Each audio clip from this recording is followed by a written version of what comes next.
Hi guys, Louie here. As you know, if you followed my channel, I'm a big believer in diversification. I know there are many people that want to stack pure bullion and others that want to collect exotic coins and everything in between. But this is the model that I follow or I try to follow, and I've tried to simplify it, actually oversimplify it, to give you something that for those of you that are interested in diversification that you could follow easily. I see no reason why precious metals are any different than investing in the stock market. No one would put all their money in one type of stock or class of stock, and diversification pays off. The reason that we diversify is it limits our risk. It can limit our rewards as well, but it definitely limits our risk. So when I started stacking, well, after I got my my thoughts together on the matter, I decided that I would do a fully balanced portfolio of precious metals. And let me back up a second. Fully for me means fully in ways that I understand and can research and manage. So this is oversimplified, and your pie chart may be different, but here's the way that I break it down. To start off with, if you do not have liquid cash, if you're in debt, stacking is probably something for you to study, but not something for you to do. I believe in first paying off your debt, probably for everything except mortgage, your home mortgage. And after you've got your debt paid off, then you can talk about setting up a precious metal stack. Oh, and you should also have emergency living expenses set aside. Um, so, pardon the noise from the gardener. To oversimplify this, again, I am stacking things that I understand. I do not understand platinum. I do not understand palladium, rhodium, copper, nickel. So I just avoid it. You may want to include those in your pie, but in an oversimplified fashion, I believe that there are four quadrants to the pie. Each of them are 25%. The first one is gold.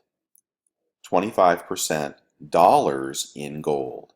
The other three segments of the pie are silver, 75% dollars in silver. What this allows me to do is self-balance the portfolio when the gold to silver ratio starts to shift. The same way you would rebalance a stock portfolio is how I would rebalance my silver to gold portfolio. If gold goes up and I start to have 35% of the value of my total dollar value of my stack in gold, I'm going to sell some gold and buy some silver. And conversely, silver goes up, I'll sell some silver and buy some gold. But I will always try to maintain a 25-75% split in my diversified portfolio. I never again have to worry about the gold to silver ratio and what I should be doing. I don't believe you can time the silver or gold precious metals market. I believe in dollar averaging into it, and that has served me really well while the market has been dropping, and I think will continue to serve me well while the market escalates. I don't even think about selling. I think of silver and gold as a generational transfer of wealth. It's not terribly important to me if gold goes to, I mean, if silver goes to $22 or $23 or $36. That is not the way I look at it. I know some people do want to try to get out at the top of the bubble. I'd consider that trading. All right, and I'm not in this to trade. So within these categories, I'm further diversified. Again, oversimplified, but for me, I like gold bullion, American silver, American gold eagles, and I like pre-33 double eagles. That's just what I buy. I like to buy the double eagles slabbed, definitely authenticate your gold. So if I've got those two classes of gold, one bullion, one one collector value, but not terribly above spot. This is not, I don't speculate in gold proofs. I'm happy with my 25% gold.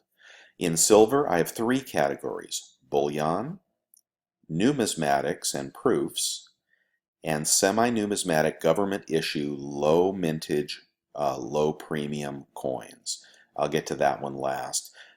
In the bullion category, again, 25% of my money, we're going to have some poured silver, we're going to have some American Silver Eagles. Well, I probably won't because I don't really believe in them, but most of you will. American Silver Eagles, and but the key here is don't get too much above spot.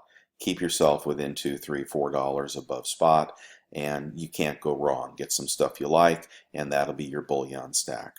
Moving into this is the high value silver, which is more of a collectible than it is a stack. But I enjoy the proofs. I think you can get some pretty high profits on proof coins. I have a nice Libertad there. I also collect numismatics. For me, those are Morgan silver dollars in MS64. That just happens to be what I collect. I like them slabbed. So you might say, if you have 25% of your money in this category, this is your more speculative category, the proofs and the stuff that you like and the sizzle to your breakfast. The numismatics are long proven, guaranteed performers. Don't ignore them, but do buy something that you understand. Moving over to the semi-numismatic government issue low mintage, low premium section. This I tend to overweight, but for the purpose of this example, we would do 25% in this category. So you will be in the bullion, you'll have 50% of your money in bullion and low premium, a little over bullion, silver coins. Semi-numismatic government issues, I've got a picture of a kookaburra here. Kookaburras, lunars, koalas, libertads, but not in the aftermarket. This is when they first come out, when they are $2 to $3 over spot.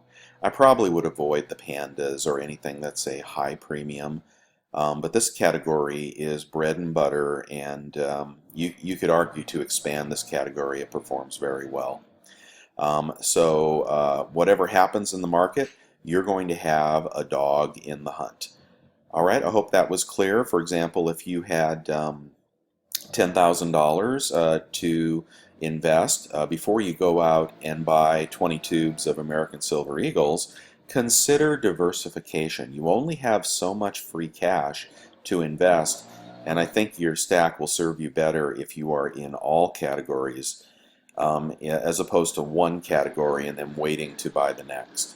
Okay guys, I'm going to now make this real by going over to my stack, and I will show you a $10,000 example of how this might play out. Thanks everybody.